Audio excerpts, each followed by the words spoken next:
Hi Libra, welcome back to the Astrology 33 channel. This is your November 2021 tarot reading. Thank you to those of you who liked, viewed, shared, subscribed, and donated to the channel. I appreciate all of that. And for those of you new to the channel, as far as what we have in front of us, the Celtic crossbred is always and also pulled an Oracle card and a Mudra card for you guys. We're actually going to start the reading off by rolling those astrology dice to get an idea of where your focus will be as far as that goes. Okay, so we have Saturn, and Saturn's actually in Aquarius, which is in your 5th house of romance, creativity, children. It actually started its direct motion recently. We have Capricorn as well, so this is actually your 4th house, home, family, motherhood. And as far as Capricorn, we have Pluto in there that started moving direct recently as well.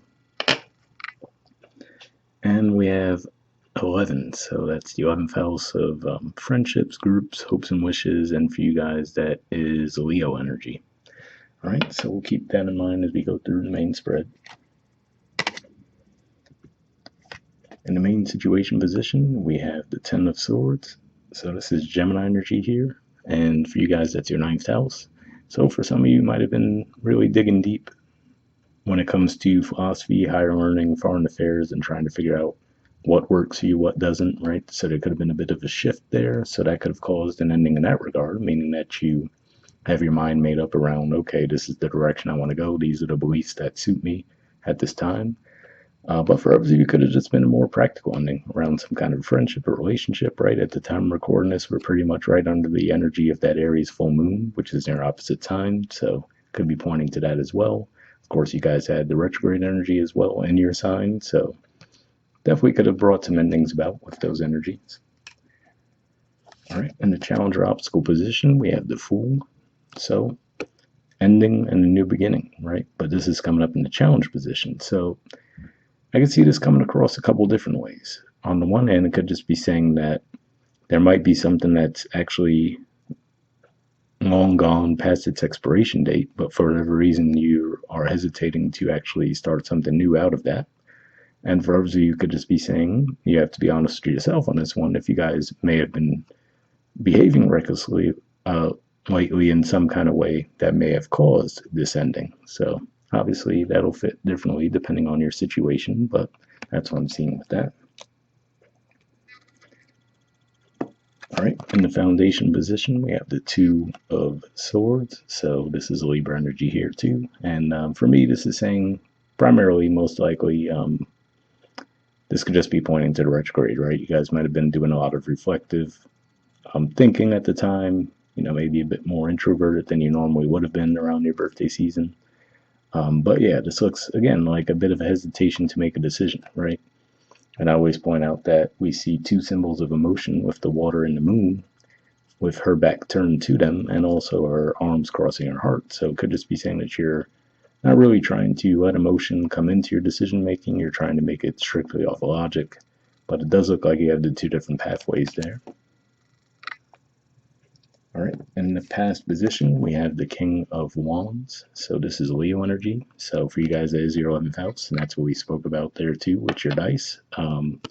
So this could just be saying you might have been giving a lot of focus to your friendships, your groups, possibly even letting them have sway over your beliefs as well. So maybe that's what you've been looking at with the 9th house, right? Like, okay, what of my beliefs are actually mine versus what just rubbed off on me through my interactions with others, right? Could be something along those lines.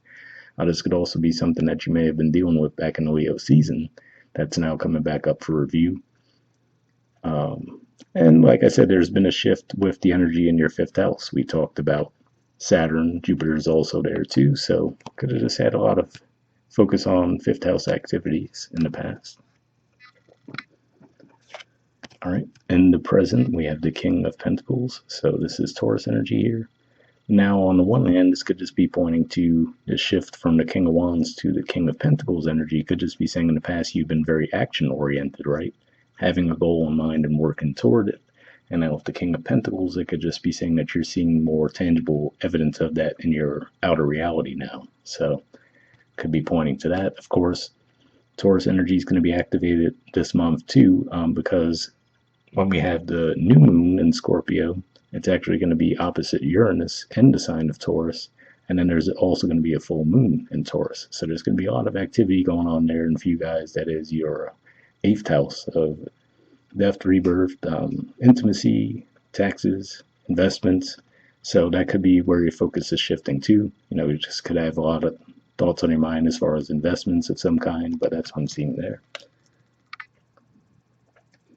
All right.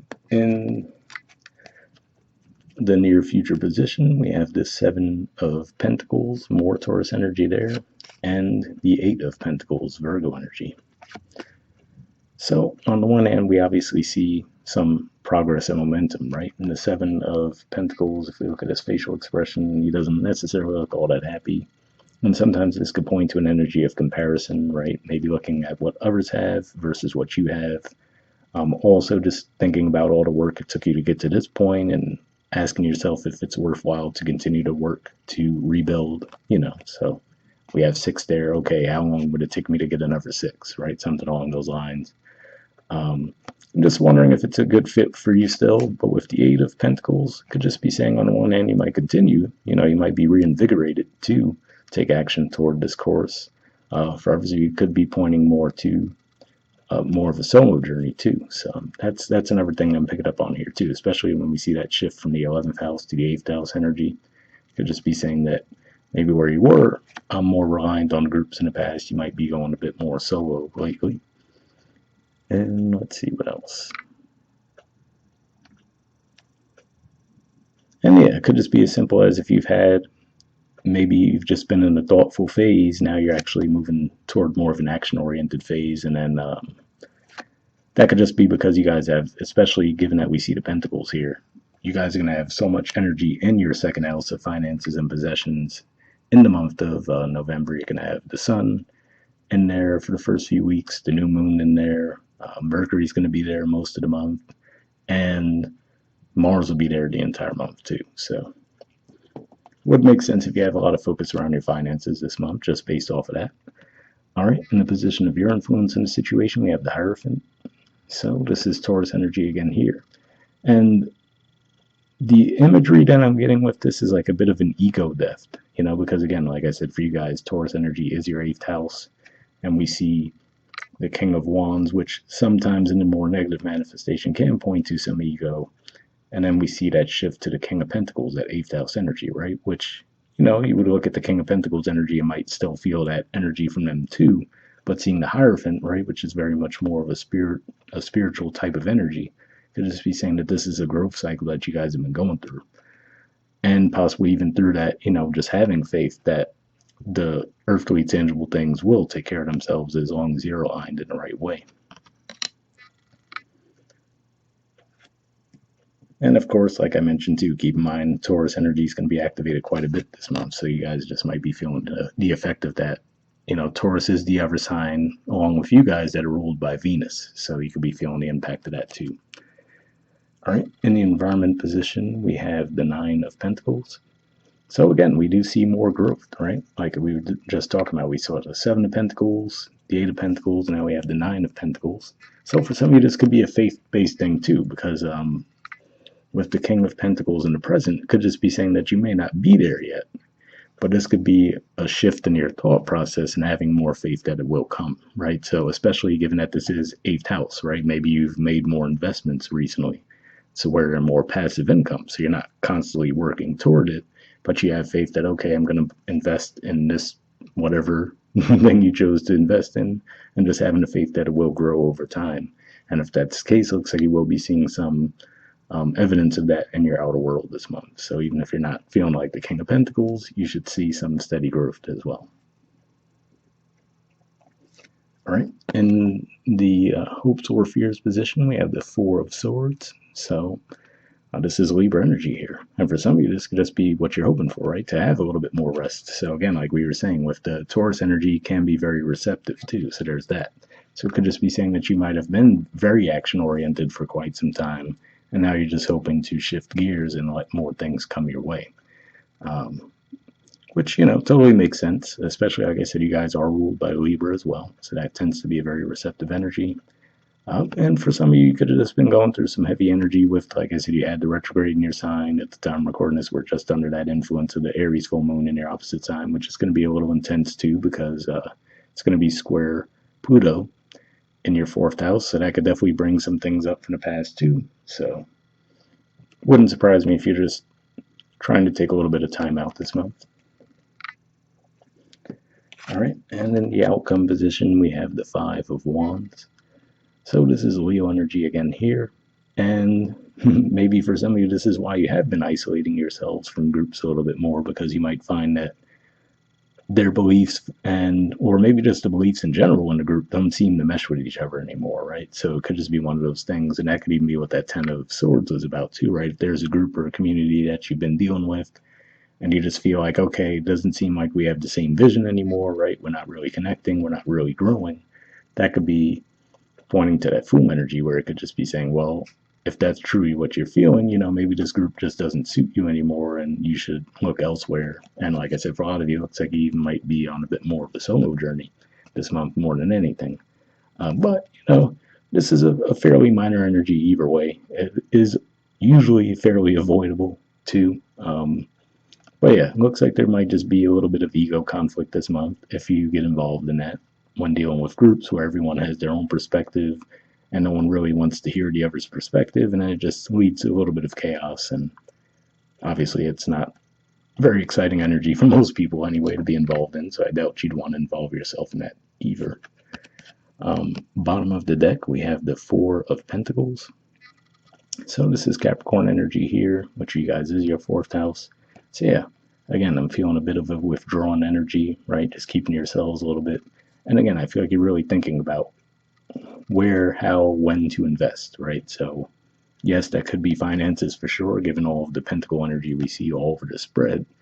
But like I said, this can be your time, your energy, just resources, right? So you just looking at what fits for you, what doesn't fit for you before moving forward. And like I said, it could just be the fact that you had that retrograde in your sign just made you a bit more introspective and figuring out what you want your next steps to be. All right, moving on to your oracle card, we have Poised. There we go. And there's the artwork, and the number is 48. So let's see what it says. A few of you guys might have gotten this card recently too. Maybe not, I don't know. All right, under essential meanings, it says being ready, bringing something to light, being at your best, confidence. The Oracle's message: you can be assured that you are ready for anything right now. You know what you need to, your skills are sharp, you've come to this place armed with wisdom and knowledge, and you sense a new phase of your life about to begin. People respond to your confidence and trust you. This is an auspicious time to begin new things. So, pretty positive message there. And then that points to what we were talking about, potentially, at least for some of you, with that Ten of Swords energy and the Fool and the challenge. The relationship message says, when you're confident and happy in your own skin, you are ready for deeper, more intimate, you're ready for deeper, more intimate relationships. You have nothing to prove right now. You are completely yourself and can handle anything. Love, friendships, and harmonious new connections are all present now or are coming in. You're ready to give and receive from the heart. This is a beautiful place to be. So definitely a pretty positive message there too. I didn't get a huge relationship vibe in this particular reading, but I did mention, we were talking about the receptivity and all that, so hopefully that resonates with you. The prosperity message says you have every reason to feel confident. Everything you need to make your success concrete is now at your disposal. You can take action knowing you are ready to step into your power, into your light, and into your service to the world. The direction you're moving in is your destiny. Your soul is smiling with joy as you align with this truth. So again, pretty positive message there too. Hopefully that resonated. And lastly, we have a mudra for you guys. So this is your mudra for the month. It's the Granthita mudra, and the keyword for it is redemption. All right, and there we go.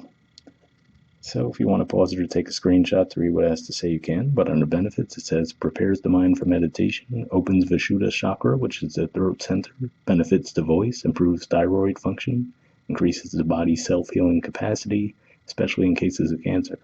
So if that sounds like a mudra you think would be beneficial for you guys, I will put the name of it in the description of the video as always. We'll wrap up there and I'll see you all next month. All right. Bye.